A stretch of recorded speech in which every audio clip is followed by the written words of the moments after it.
Welcome, fellow horror hounds, and welcome to the latest episode of Talk and Stalk, your unholy home for horror. I'm your host, as always, Barry, and I'm joined today by my corrupted co-host, the diabolical Darren. What better way to celebrate Easter than by watching this creepy little giallo from 1976? And that movie, of course, today's podcast is going to be devoted to 1976's The House with Laughing Windows.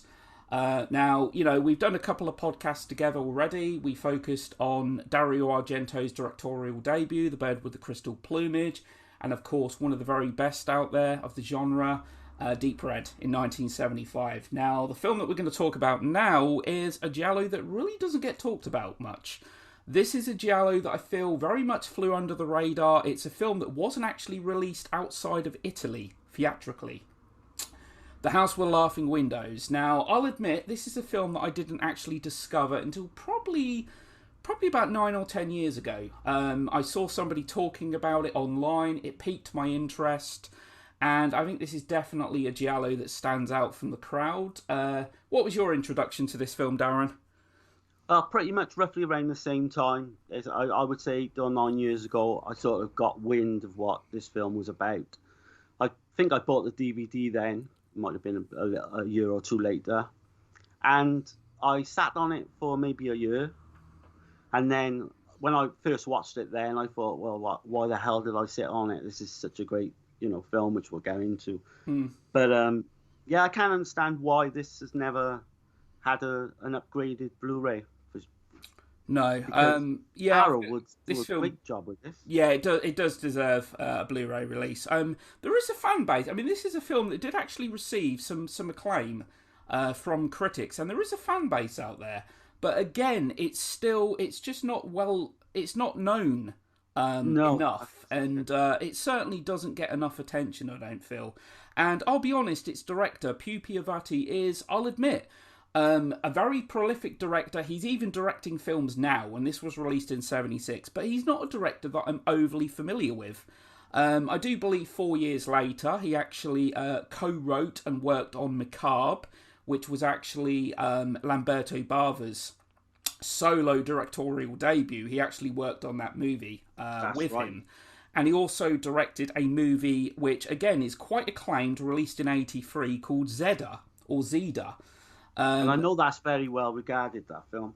Yeah, I haven't actually seen it, I feel ashamed to say, but at some point, I'm sure I'm going to get round to it. And from what I really know about Avati, I think his childhood was scarred by kind of the bombings and devastation of World War II, and he kind of found solace in movie theatres. And to try and get him away from the grim, harsh reality, I think it was a viewing of Fellini's 8.5 that actually made him determined to become a filmmaker. Right. Did you realise that he had worked with Dario Argento on the early stages of Deep Red? I did, yes. Yeah, I think he had some sort of I think he was doing some sort of writing credit with him. Yeah. And it sort of only come out in the first maybe scene with the psychic. Yeah, he was quite small at the time. I mean, I think his directing debut was in 1970, and from what I can understand, is that basically what kind of makes him stand out from a lot of the other directors, the Italian directors of the time. He doesn't really fit into the standard conventions, and he has more of an emphasis on mood and atmosphere over kind of shock effects that kind of puts him into his own kind of category. And that is what I think makes The House with Laughing Windows a movie that stands out. I think he was he was really the go-to man without the big budgets. Exactly. Yeah, and he could work wonders with very, little money. Yeah, he's a director that doesn't. Now, bearing in mind, I'll admit, as I said, I'm ashamed to admit this. This is the only film I've seen of his, the only film in which he's directed. So, I'm not an authority on this director at all until I start seeing more of his works. But I will say this: The House with Laughing Windows is a film that has a very kind of unnerving atmosphere to it. There's a sense of dread that kind of permits the whole movie. And it's a very slow-burning movie, which, I don't know, I'm sure would probably put some people off, because it's a very slow-burning film. Now, I'm all for slow burns as long as the payoff is good.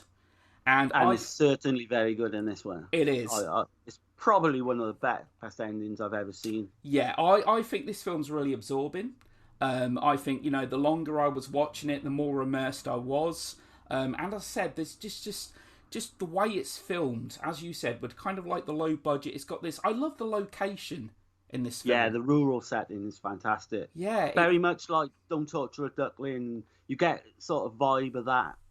Yeah, where it's such a little tight knit community, and the people in the town are a bit like the ones from Wicker Man, where they're whispering behind your back. Everyone's sort of conspiracy against you, and you feel like the loner, the outsider. Exactly. That type of vibe. Yeah, a kind of a fish out of water scenario. Yeah. He's in this, a conspiracy going on, and right from the opening to this film as well. Let's talk about the opening. We're not going to go into spoilers yet.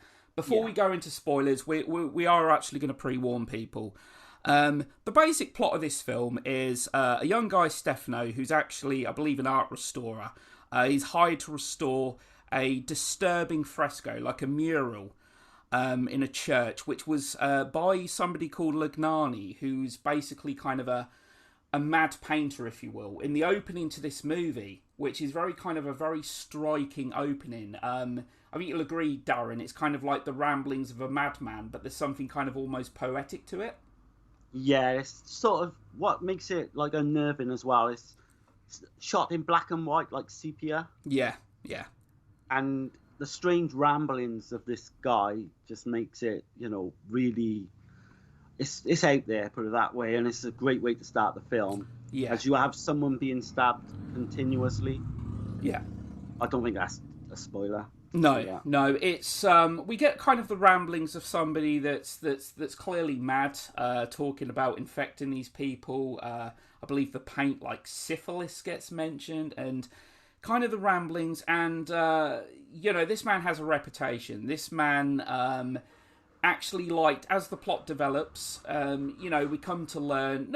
No heavy spoilers here or anything. We come to learn quite early on in the film that he had kind of an obsession. He was known as the painter of agonies. People that were close to death, people that were dying, he loved to paint. Which, needless to say, is, really morbid. Now, Stefano goes out. Now, let's just talk about Stefano. Stefano's a perfectly likeable character in this film, isn't he? Yeah, he was actually, I said in the last episode about the Deep Red, he was due to be cast in Deep Red. But had an accident, and then, it worked out well for this film. I think because as a leading man, I think he's superb in this. Yeah, and you really kind of like, there's a likability to him. Yeah, there's definite likability. But as soon as he starts restoring this painting, this mural, there's clearly someone that doesn't want him to. There's some menacing, threatening telephone calls that he gets. And basically somebody is trying to stop him. Somebody's trying to avert this painting from being restored. And there's just kind of this, as I said, this underlying sense of dread. Something's not quite right in this small town. And of course, we're going to be getting into spoilers soon, very shortly. Because, in this film, there's quite a few characters, like that's very often the case in these kind of movies, especially with like Argento's films.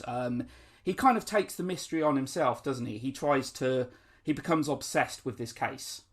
Yeah, and again, like an Argento film, there's clues throughout. And he basically, throughout the whole film, comes across clues, and it all adds up to the frightening conclusion is. Yeah. This movie, while this film doesn't kind of take what you'd call like the artistic attempts, like with Argento, who's, very artistically minded, this film more than makes up for it in the atmosphere, and it's a very well made film, in fact. Yeah, whereas Argento, you've got the big lavish death sequences. Yeah, this is more suspense. Yeah, and I think through lack of budget, it's he's had to do it that way, and I think it works for the film totally. Yeah, totally. This isn't really a body count film. This isn't a black-gloved killer kind of giallo. Like you said, actually, in your introduction and that, there's definitely some kind of religious kind of undertones and so forth in this movie. Yeah, very much so. You've got the San Sebastian church. You've got some great imagery with that as well. Yeah. and that painting is just really freaky. Yeah. The original painting that he's working on is really freaky. But you've got a lot of elements, and they all pulled into one. It makes just for one hell of a slow burn, but it's the type of film you've got to strap yourself into. You want to sit down, Yeah. draw the curtains. Yeah. You want to be totally focused for hour and 3/4. Yeah, while I felt this film is slow, I think it's perfectly fitting for that. It's not a film that I feel personally has any kind of pacing issues or anything like that. I mean, let's get to like the rural, the thing that he's actually restoring. Okay, we are going to start diving into some little spoilers and that. We're not going to get to the big thing yet. The big thing that we're going to talk about last, but. He soon discovers that upon restoring this painting, clearly there's someone out there to stop it. He's actually warned by a friend of his. Yeah, I mean, that's always a trope, isn't it, in any film, actually. He phones him up and he's like, you need to come, and can't you just tell him over the phone? Exactly, and but him by warning him now, that guy's going to die in the next 10 minutes of the film. It's a trope that's been around in cinema for seemingly eternity. It's just tell him on the phone. But then, of course, you wouldn't have the next 45, 50 minutes of the movie properly. Exactly. And, of course, he ends up dead. And, a great little moment, you actually see the shadow of, presumably, whoever pushed him actually out of the window. Some people believe it was a suicide, but there's clearly a cover-up. There's things going on here. But what I like about that is before he tells him before he's actually dead and he's talking to him on the phone, he actually warns him about this house with the laughing windows. He does, yes. Which is going to make a play then and further on into the film. And the title might be a little confusing because you're watching it, you're like 2/3 of the way through, you're thinking, why the hell is it called this? It will all become apparent as the film goes on.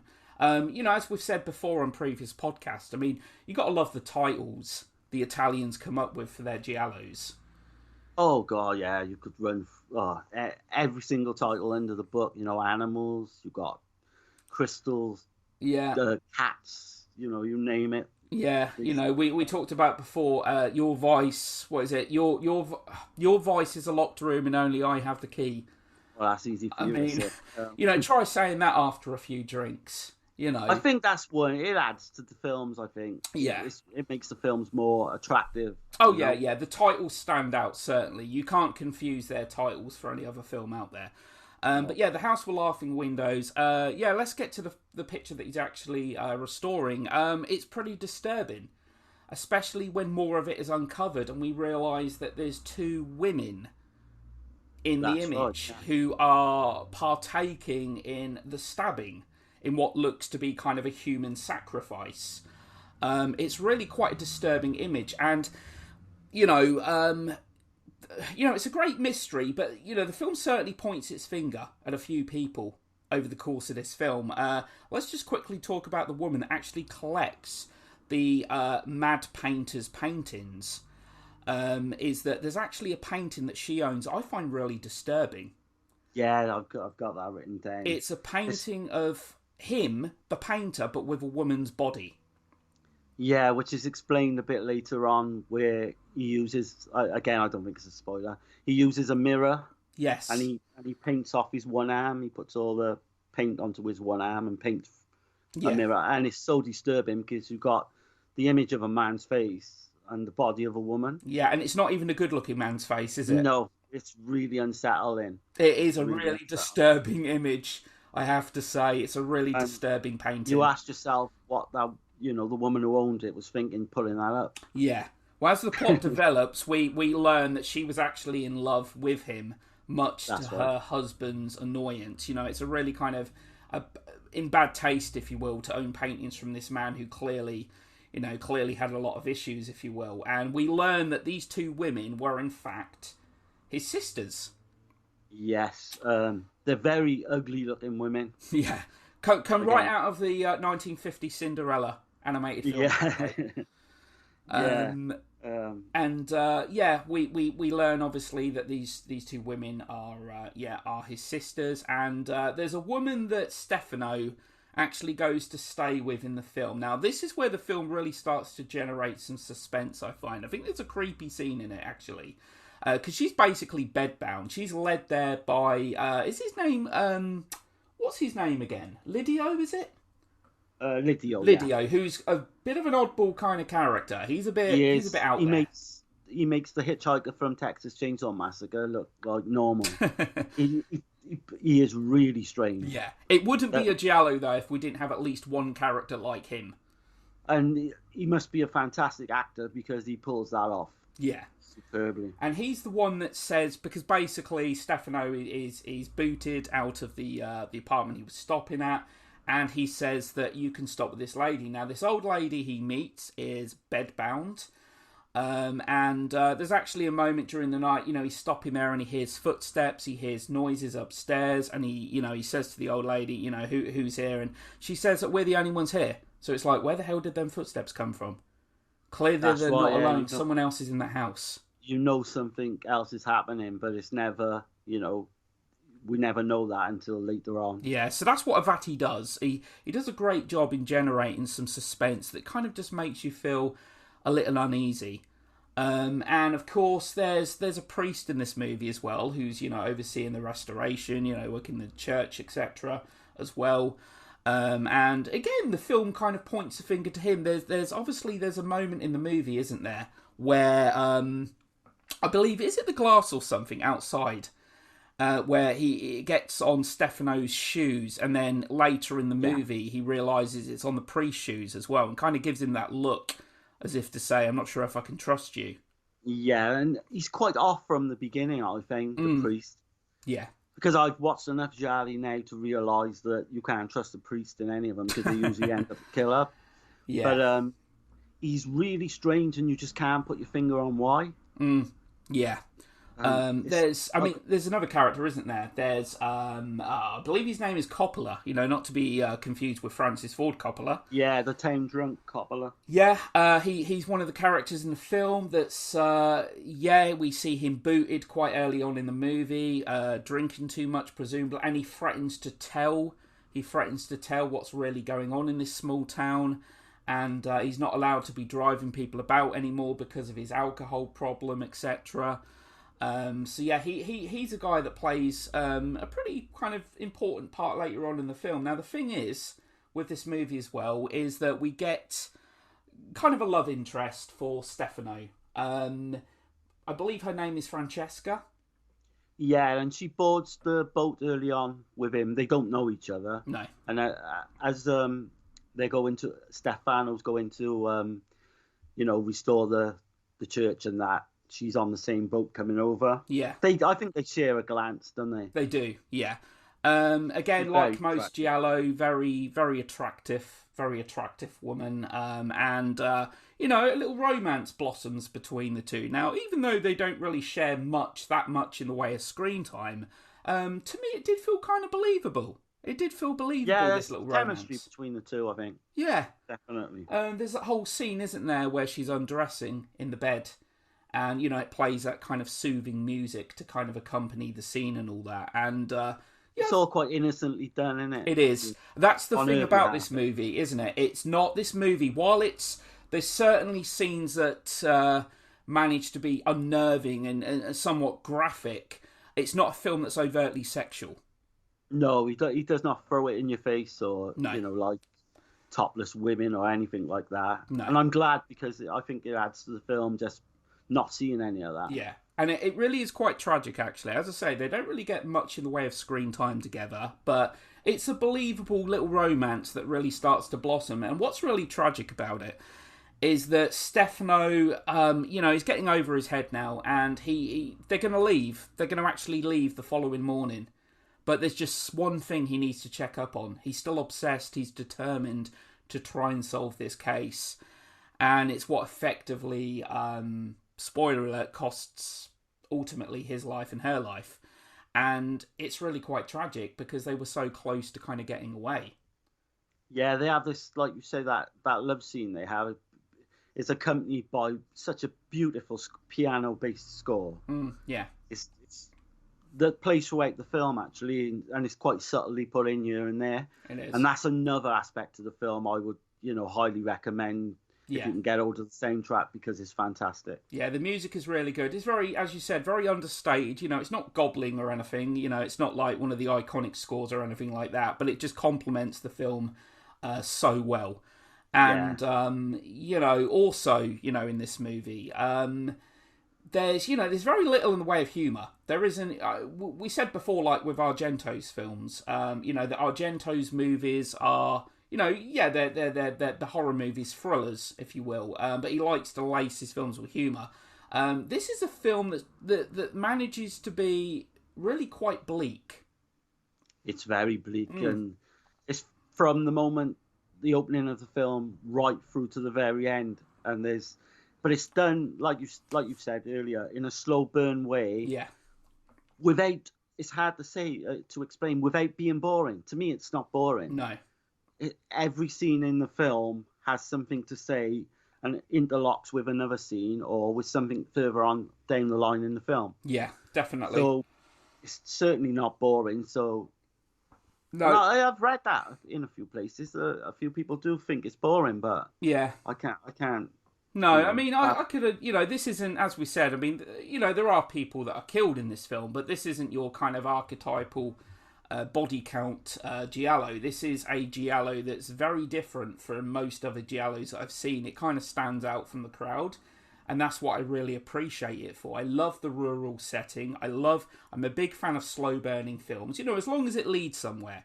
You know, if it's a slow burn film that leads to nothingness, then I just feel like it's maybe a wasted time. I think if you like something like The Short Night of Glass Dolls, yeah, or Footprints on the Moon, something like that. If you like them type of film, this is for you. Yeah, definitely. There's also another character in this film, isn't there? That's his name is actually escaping me, actually, but he's the guy that I think he's the guy that's responsible for hiring him. He's the short guy, the really short guy. Solmy. That's it, Solmy. Yeah. Solmy. Yeah, I don't know what you want to refer to him as. This, I'd probably say little person. You don't really want to say anything derogatory. No. Yeah, and he's another one that really puts the film. It's this sense of creepiness, and I don't mean in terms of what he is, but it gives it that Don't Look Now Again feel, which I definitely feel. Now, Don't Look Now is one of my all-time favourite psychological horror films. Yeah, released in 1973. The climax to that movie is just unforgettable, and you know that film just has a sense of dread. Exactly the same as this film. It's got that's definitely got the vibe, same vibe. Yeah. So we're just going to talk about now, because as I said, the whole mystery around this film is who is trying to stop Stefano from restoring this painting and why. And of course, we learn, as I said, that he had two sisters. Now, the whole mystery of the film comes around, who are these two sisters? Who are the two sisters? Because Stefano is even believed that Stefano may in fact... Sorry, not Stefano. Lagani, the painter, may actually still be alive, in fact. Didn't he set himself alight back in 1931? He did. He never found the body. But the body was never found. Yeah. So it does kind of allude that Stefano Lagani, could actually still be alive. And, of course, quickly before I get on that, actually, we've just actually omitted one character that I wanted to kind of bring up. Her name is escaping me. The red-headed woman that has a reputation for sleeping with every man in the village. Yeah, the teacher from early on in the film. Yeah. I can't recollect the name, actually. I don't think I wrote it. It certainly doesn't take Stefano very long. No, he comes across as a bit of a ladies' man. She shows up. She's got a reputation for it, and she sleeps with Stefano. And you kind of assume, I at least did upon first viewing, that she was going to be like the main girl, that she was going to be like a big character in this movie. Yeah, I think it's implied down the line that maybe she's gone missing, maybe she's been killed. Yeah. By, what's going on. Yeah. But yeah, she disappears. We can presume she was probably killed. I do believe she was actually moving on from then, but as you said, that can be quite often be kind of a red herring in that, if you will. Yeah, because from what I can gather, the younger teacher comes to take her place. She does. Yeah. And I think they had a phone call saying that, out of the blue, that this other teacher was going to be leaving. So that could have been the killer, if you know what I mean. Yeah. You know, phoning up the authorities to say. So Yeah. it's open-ended. Like, you don't know what's going to happen. I mean, that's the thing with this movie as well. There probably are some unanswered questions in this film. There might be some. Every film has them at the end of the day. There's always going to be plot holes. Whatever movie it is, there's always going to be things that maybe don't quite add up, maybe don't make sense, whatever. Yeah, because there's nothing really like a documentary on the film, No, or an audio commentary or anything like that. Some of it is hard to. Yeah, I mean, I'll admit, typically a lot of the films that I've done podcasts on, not to sound egotistical, I know a lot about, but this is a movie that I struggle to uncover a lot of information for. It was very hard to kind of dig up anything that was going to probably be really useful for a podcast on this. There doesn't seem to be a huge amount of stuff about this film online. There's very little online, yeah. That's what I say. It really needs to be treated with, an arrow treatment or something. Yeah. I know there's a documentary with Pupi Avati that I've not actually been able to obtain, but it would have been interesting to have seen what his... Now, I know that, for example, because as I said, he worked with Lamberto Bava on his directorial debut, Macabre, but he actually remembers very little of that film himself. He worked on that movie, that was 4 years after this, and he doesn't even remember much about that film. And, I think with this movie as well, I mean, let's talk about the climax. Let's talk about the big ending. So Stefano, stumbled on the old house, and he obviously doesn't know, how important this house is. And then Coppola drives him back. He finds him there, drives him back, and they form some sort of a friendship. That's the drunken guy. Yeah. So then Coppola tells Stefano that Lengani has gone with his sister and mother to Brazil. Yeah. In which they're trying to seek their fortune. The mother dies in Brazil, and they both, the two sisters and him come back. Yeah. And stay in this little house, basically, with no money coming in. Nothing. I presume just his painting. Yeah. To keep them going. So we then learn that Coppola's met him, the painter, when he came to paint his dying mother when he was 6 or 7 years of age. Yeah. So there's that. That sort of builds us into the end, coming up to the ending. Yeah. The house with laughing windows. You say, the home of Lagani where he lived. Now, quickly before we do get to the ending as well, is that there clearly was an incestuous relationship between Lagani and his sisters. Yeah, it's implied in like a letter or a diary. Yeah, that they were in love with him, weren't they?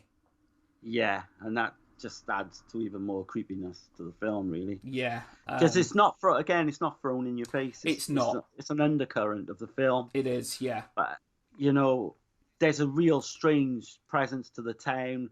There's incest. There's murder mysteries. It's all there in the giallo. Yeah, it's all there. Which needless to say, the subject matter itself is pretty disturbing, in itself. But like you said, all of these kind of plot points, they're not you're not bashed across the head with them.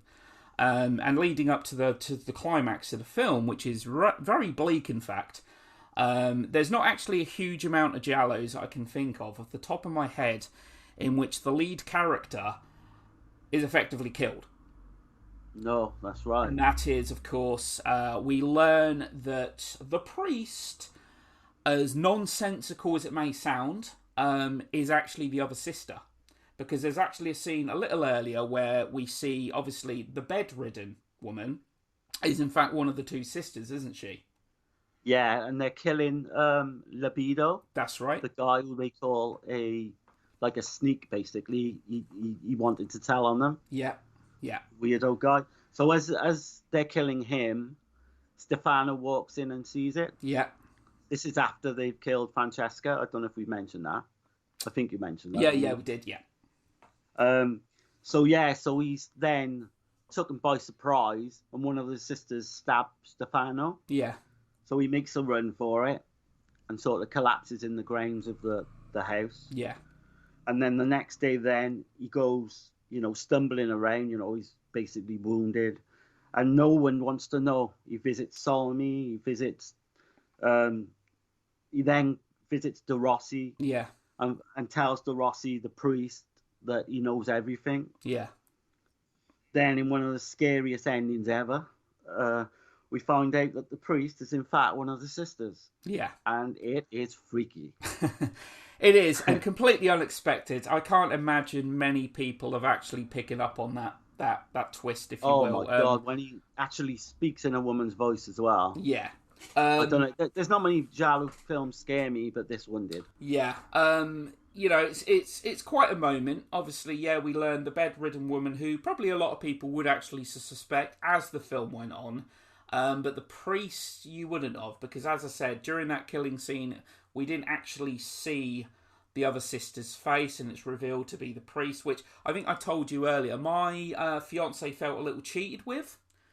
And I can understand that, because I think that is the one cheat that they do in the film. Yeah, because the actor is an actor. It is actually a man, but obviously the twist is, in fact, he's a she, and she's one half of the sisters, and Stefano is obviously going to get killed, and a really bleak ending. Do you think so? The sleepaway camp had seen this, the director of Sleepaway Camp. Well, this was before Sleepaway Camp, wasn't it? Yeah. So. Do I think I'm not sure. I don't know, because it is something that has been utilised as a twist many times. Though, look at the Crying Game, yes, directed by Neil Jordan.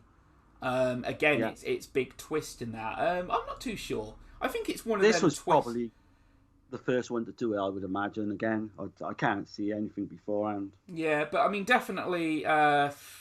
Oh, you got Psycho, I suppose. So. Yeah, obviously Norman Bates dressed up as his mother, though. But you'd kind of think as well at the same time. I mean, as I said, clearly a male actor in that. But yeah, it is what it is. But yeah, it'll completely either work unexpected. for you or work against you, like you say. Yeah. You'll love it or you'll hate it. Yeah, but I think the payoff. I think the payoff personally is a good one. I can understand people that felt somewhat cheated because clearly it's a male actor, not a woman. But yeah, still the movie on a whole, it's really good. It deserves more attention. And as I said, a lot of people that I know that have seen this film, they do really like it / love it. I think it's in a lot of top tens of giallo top tens that I've read. Yet no one seems to, read about, write about it. Yeah. Or, I'm glad we're doing this podcast today, because if we can get another, even if it's 10, 12 people to watch this film, then I'm more than happy, because this film needs to be watched. Yeah. It is a great giallo. Probably what didn't help it was the fact, I mean, like I said, this film did get good reviews. This film has received acclaim, etc. But not getting a theatrical release outside of Italy probably didn't help it. Yeah, and I think that was a lot to do with, it didn't really have an English dub. It still hasn't had an English dub to this day. Yeah. Which I think they were talking about doing a few years ago. Yeah, and I believe, a remake, weren't we, as well? We were talking about it. Now, I don't know how long ago this was actually mentioned, but Pupi Avati had actually said that there was actually an American remake that was getting the go-ahead, getting the green light, but... yeah, I'm not sure when that interview was from. I would imagine it's fairly recently. Might be a few years, but... it really doesn't need one. I mean, that's... Come to think of it, there's never been, aside from, Suspiria, I'm struggling to think of another, has there ever been... Because obviously I know I don't class... Suspiria as an out-and-out giallo. Obviously a lot of giallo elements in that, but has there ever been a giallo, an Italian giallo, that's been remade for the American audience? Right, that's a good question. Because I can't think any off the top of my head. I really can't. Offhand, I can't think of anything coming to me offhand. Yeah, there's been American-made giallos that are very much in the tradition of Italian giallos, but I can't actually think of one that's officially had a remake. No. Nor me. If there is, maybe we'll correct it on the next podcast or something. Yeah. I can't think of anything offhand. No, I can't. But Yeah, I mean, it really doesn't need one. I don't think you'd be able to kind of, recapture as I said, just kind of the underlying sense of dread that film has, the atmosphere. And it's one of them movies, isn't it, that just, with a lot of other movies, be it giallo or be horror, the low budget adds to the film's creep factor. It adds to the film's atmosphere. You don't need a lot of money. You don't need a huge budget to make an effective film. No, and I think this was really minuscule budget. This was, compared to what the likes of Argento was getting at the time. Yeah, definitely. And Deep Red had come out like a full year before this, which was probably the height of the giallo. Yeah. And so it's maybe going on a downward spiral at this point. Released in 76. Yeah, the giallo was slowly... This was kind of more towards the tail end, wasn't it? This was more towards the tail end and that. We got some giallos and that after it, certainly. But yeah, the peak was kind of like... I'd say the peak was early 70s to mid-70s was when it was... Which makes me think that a lot... Because there are quite a good few giallos, 1976 to 1980, that maybe just did not get, shown. No. Did not get viewed by many people. And there is actually... So I think they could have kept it going, even more. Yeah. There is one actually as well, late 70s. I believe it was released in 78. I may be wrong. It was called The Bloodstained Shadow. Yes, and that's got the same actor, Stefano, the Lino Capiccioli. Yeah. Well, I can't. I butchered that again. Yeah, that's... He starred in it. Yeah, that's another giallo, kind of like, again, at the tail end of the kind of golden age and that. So like, with slasher movies, kind of the golden age for slashers was kind of like... I'd say really the Halloween kicked him off, but it was really kind of the early to mid 80s. For giallos, it was early to mid 70s, really, like 10 years prior. I'd say if you're an Argento fan and you really want, and you have not seen The Bloodstained Shadow, I would highly recommend that one. Yeah. I think there's also another good giallo as well that's very much kind of Argento-esque, if you will, is Watch Me When I Kill. Yeah, I love that film. That's a pretty good giallo too. There's a lot out there to recommend. There's one from Luigi Cozzi that never gets mentioned. A bit like this film, never gets mentioned. It's called The Killer Must Kill Again from 1975. Oh yes, yep. That is fantastic film. That is. Yeah.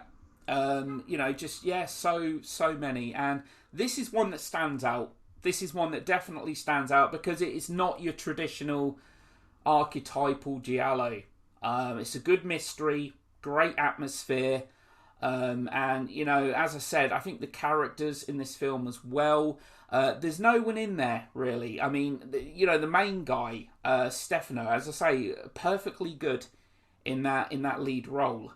But they almost got Alec Guinness in to play that role. Yes, I did read that actually. Yes, I read that quite recently and forgot to mention it, but I can't. Yeah, hard to imagine, isn't it? Alec Guinness. And this would have been a year before Star Wars release. Yeah, that's right, yeah. Because... So, effectively, Deep Red and this film could have been so much different. Yeah. Yeah. But I think they made the right choices in the end. It's just like hard to imagine Alec Guinness starring in a giallo before becoming Obi-Wan Kenobi. Exactly. And as Obi-Wan Kenobi, ironically, I mean, I'm sure a lot of people know this, he didn't like the script. He didn't even want to star in Star Wars. It actually took some arm twisting and a lot of persuasion to get Alec Guinness to actually star in Star Wars. Really? Yeah, he was a very established actor. I mean, this is a guy that had had a hell of a career. And it just all this nonsense he was reading about the Force this and the Force that, and he really didn't like it. But he took it on. I know this is a trope, isn't it? They try with these smaller giallo films or smaller horror films, they always try to get one big star. Yeah, it draws attention to the film, certainly. They use most of their budget on one star just to get. Yeah. People to look at John Saxon. I mean, John Saxon was actually in Bava's first giallo, The Girl Who Knew Too Much, and then starred in Tenebrae in '82 as well. That's right, and Black Christmas. Black Christmas, of course, '74, and of course Nightmare on Elm Street in '84. Quite a horror veteran, John Saxon was. He's got, Cannibal Apocalypse. He's got some great films under his belt. But I think that's pretty much it for today. We just kind of I've really enjoyed this one. Yeah, talk about the film and that, and Yeah, an underrated. Well, I would say underrated because its reviews are generally good. An overlooked, very very overlooked giallo. underseen film. Yeah, It just needs to be watched. It needs to be put out there more. yeah. So But let's hope we get the release we want.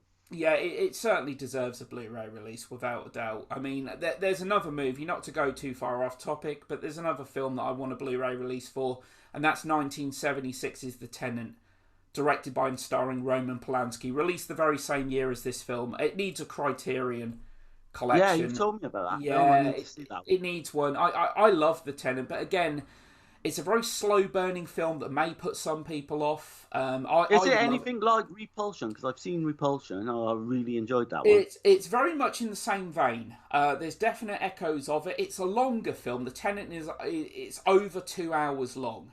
Right. But it's very claustrophobic. It's a film that blurs the lines between fantasy and reality. There's a great sense of atmosphere. It's really about a man's descent into madness. And I think of Polanski's apartment trilogy, which was Repulsion, Rosemary's Baby, and The Tenant. The Tenant is the one that is overlooked, without a doubt. Right. Yeah. Put that on the list again. So yeah, I've got an ever-growing list. Yeah. Yeah, I've got about 9 million on mine now, I think. But yeah, that's it for today. Anyway, thanks to everyone that listened, and yeah, we'll be back again soon to haunt you and torment you. So adios for now. Yes, and bye-bye from me.